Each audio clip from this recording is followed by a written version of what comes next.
Netanyahu साहब का जो 2 मिनट का वीडियो पैगाम है 9/11 हमलों के 24 साल मुकम्मल होने के बाद, उसमें तो उन्होंने गो के दो मरतबा पाकिस्तान का भी जिक्र किया और उसामा बिन लादेन के लिए अगर अमेरिका पाकिस्तान के अंदर आ सकता है तो हम क्यों नहीं जा सकते कतर में।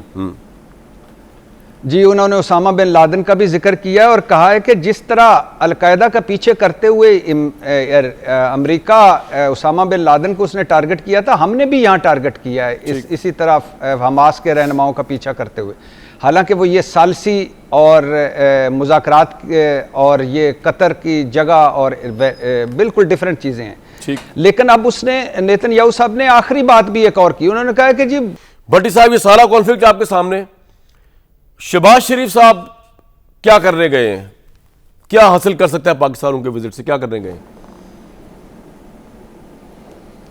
देखिए, पहली बात तो यह है कि मुझे कोई एतराज़ नहीं, शहबाज शरीफ साहब ज़रूर जाएं, इज़हार यकजहती के लिए जाएं या शहबाज शरीफ साहब उनसे हमदर्दी के लिए जाएं। कतर हमारे बड़ा करीब है और मुस्लिम मुल्क है, लेकिन मैं ये सोच रहा हूँ कि शहबाज शरीफ साहब के जाने से हासिल वसूल क्या होगा।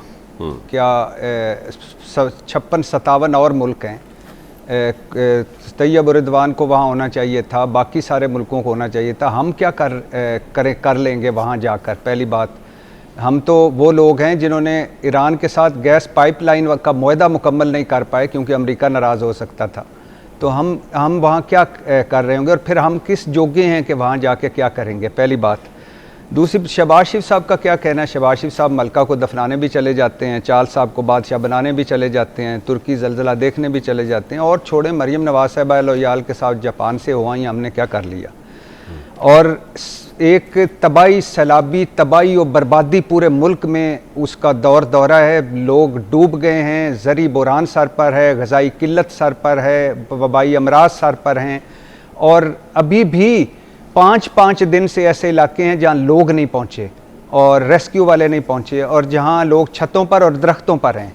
और हमारे वज़ीर आज़म साहब कतर में हैं और सुना जा रहा है आसिफ अली जरदारी साहब 10 रोज़ा दौरे पर चीन जा रहे हैं और बिलावल भुट्टो भी साथ होंगे और बिलावल भुट्टो साहब साथ होंगे।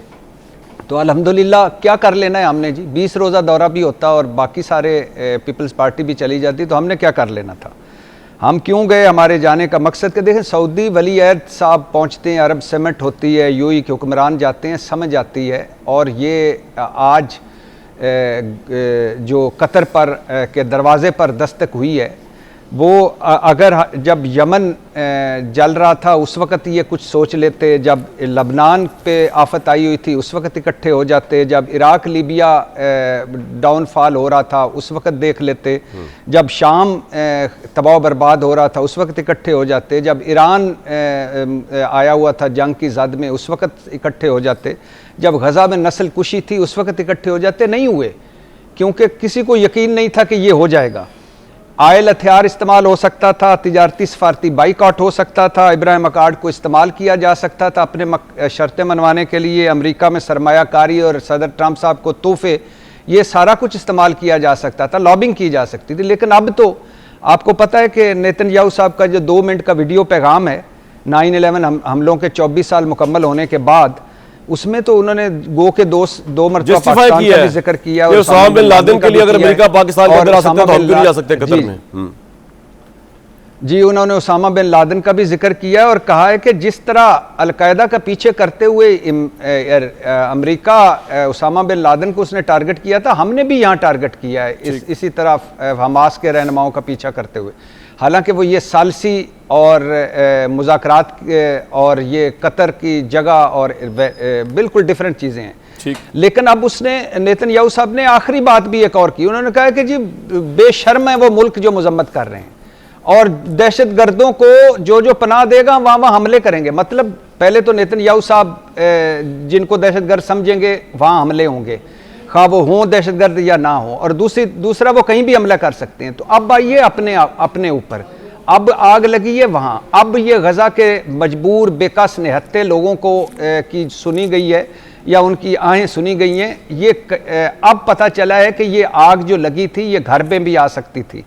और नेतन्याहू साहब को शायद ये भूल गए हैं कि पाकिस्तान कतर नहीं है, और इसराइल अमेरिका नहीं है। वैसे 10 मई का जो मार्का हक है या बुनियानुल मरसूस है ऑपरेशन, उसमें वो अपने दोस्त नरेंद्र मोदी से पूछ सकते हैं कि राफेल तैयारों का क्या हुआ, S-400 का क्या हुआ और आपके ड्रोन्स का क्या हुआ, इसराइली ड्रोन्स का। ठीक है। तो जाहिर है निहत्ते लोगों को मारना कोई मर्दानगी नहीं है, मगर अब जो है बात वहां पहुंची है जहां इन लोगों को इकट्ठा होना पड़ेगा। ट्रंप साहब और Israel good cup bad cup खेल रहे हैं, इनको समझाना पड़ेगा, बात आगे ले जाना पड़ेगी। बाकी आपकी बात ठीक है कि करना होना वाना कुछ नहीं, ज़ाहिर है इसराइल से नहीं लड़ सकते ये, लेकिन बहरहाल अगर तिजारती, सफारती, ऑयल, सरमायाकारी ये कार्ड्स इस्तेमाल हो जाएं तो बहुत पॉइंट आ गया सर आपका। आमिर साहब, आपके ख्याल में प्राइम मिनिस्टर सैलाब की सिचुएशन में अगर कहा जा रहा है कि जी क्या करने गए वहां पर और हासिल वसूल कुछ नहीं होना, तो इसको पाकिस्तान के लिए क्या है वहां पे जो विजिट करने गए हैं वो, और आप पूरी सिचुएशन को किस तरह देखते हैं पाकिस्तान के लिए भी और खित्ते के लिए भी? अमेरिका की पोजीशन क्या हो गई है, वीक हो गई है, स्ट्रांग हो गई है सारे मामले में? जुबैर साहब को जरा वीडियो लिंक पे ले लें। असल में हम जहनी तौर पे हर वक्त तैयार रहते हैं कि हासिल वसूल ही होना है। नंबर 1 ये विज़िट सॉलिडारिटी के लिए था कि कतर हमारे साथ खड़ा रहा, और हमारे वज़ीर आज़म ने वापसी पे जब वो आ चुके हुए हैं, ट्वीट में भी ये कहा कि हम कंधे के साथ कंधा मिला के कतर के साथ खड़े हैं। उनके अमीर के साथ, थानी के साथ उनकी मुलाकात हुई। मेरे हिसाब किताब में ये एक बड़ा स्ट्रॉन्ग मैसेज था। यहाँ पे रोज़ाना उधार खाए बैठे होते हैं कि पाकिस्तान तो इसराइल के साथ सौदा कर रहा है, पाकिस्तान तो तस्लीम कर रहा है। पाकिस्तान ने न सिर्फ कंडेम किया बल्कि इसराइल के हमले के बाद वहाँ जाके, जिस तरह हमने ईरान के ऊपर किया था, यही हमने कतर के साथ किया है कि ये सॉलिडारिटी इस्लामी ब्लॉक की। आप इसको छोड़ दें कि OIC क्या करेगी या मोहम्मद बिन सलमान कल परसों में ये सारे वज़ीर ख़ारजा मिल रहे हैं, वो क्या फ़ैसले करेंगे, ज़रूर करने चाहिए। जिनके बारे में मंसूर जाफ़र साहब भी कह रहे थे कि फ़िज़ाई पाबंदी लगाएं, कुछ भी करें, वो कर सकते हैं तो करें। लेकिन पाकिस्तान के स्पेसिफिक बात यह है कि पाकिस्तान की अल्हम्दुलिल्लाह जो हम जंग जीते हैं उसके बाद पहले ही पाकिस्तान के ऊपर बहुत सारे ममालिक का ट्रस्ट, इस्लामी ममालिक की मैं बात कर रहा हूँ, था, और वो और बढ़ गया। एटमी कुव्वत के हवाले से भी था। फिर ये जो जंग हुई, एक तासुर हमारे यहाँ भी तो था ना, गंद पड़ा हुआ था कि जी मोदी के साथ मिल गए हैं, पेट्रोल ख़त्म है, ये तो लड़ ही नहीं सकते। यहाँ पर भी वही फनकार थे ना जो इंटरनेशनली भी ऑपरेट करते हैं। तो हमने तासुर भी तबाह बर्बाद किया और इंडिया का मामला भी सेट कर दिया कि क्या है उससे हमारी। मैं आपको बताऊं, ये जो इसराइल की टेक्नोलॉजी यहाँ यूज़ हुई हमारे पास पाकिस्तान के अंदर, उन्होंने ड्रोन में डाले, हमने उनके पायलट्स देखे, वीडियो में वो मौजूद थे। वो पूरी तरह इस जंग में इसराइल इन्वॉल्व था। हजीमत का सामना इंडिया को नहीं, इसराइल को भी करना पड़ा है। जैसे वो बात होती है ना कि जी राफेल जो गिराया तो वो फ्रांस का अकेले का नहीं था, फिर रशिया अकेला नहीं था, इसमें इसराइल और हमने उनकी बहुत सारी टेक्नोलॉजी जो ड्रोन की थी, हमने बिल्कुल साइबर अटैक से वो बेहतरीन अंदाज में मुकम्मल भी उतारे, और ज़ाहिर रिवर्स इंजीनियरिंग भी हो चुकी होती है और चीज़ें क्लियर हो जाती हैं। अमेरिका का हमारे साथ कोई गुफ्तगू नहीं हो रही, मुकाबले पे बात नहीं हो रही। अमेरिका ने अपना बंदा पिट्ठू रखा हुआ है ना आगे इसराइल कि जी ठोक दो। जितने बड़े मुआहदे, गिफ्ट्स आपने सारे जिक्र कर दिए, वहाँ तैयारों की इतनी गुंजाइश नहीं है जितने उन्होंने तैयारे खरीदे हुए हैं।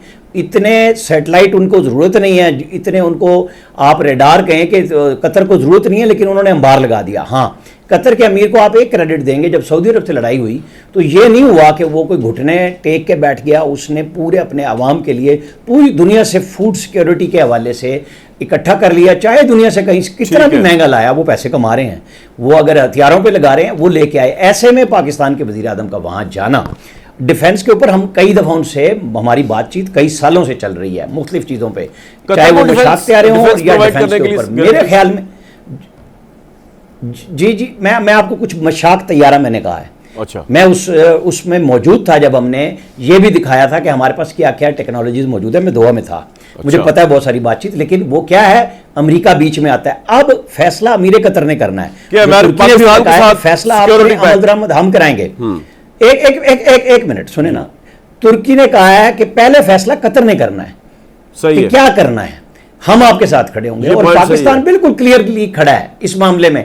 जो ख्वाजा आसिफ का बयान था जिसके ऊपर वो, अच्छा मैं आपको बताऊं, ख्वाजा आसिफ वाहिद वजीर हैं इस वफाकी कैबिनेट के जो गजा के ऊपर मुसलसल दुनिया भर में जितनी चीज़ें इसराइल की मजम्मत पे आती हैं या नस्ल कुशी पे आती हैं उसको रीट्वीट करते हैं, उसके ऊपर तबसरा करते हैं।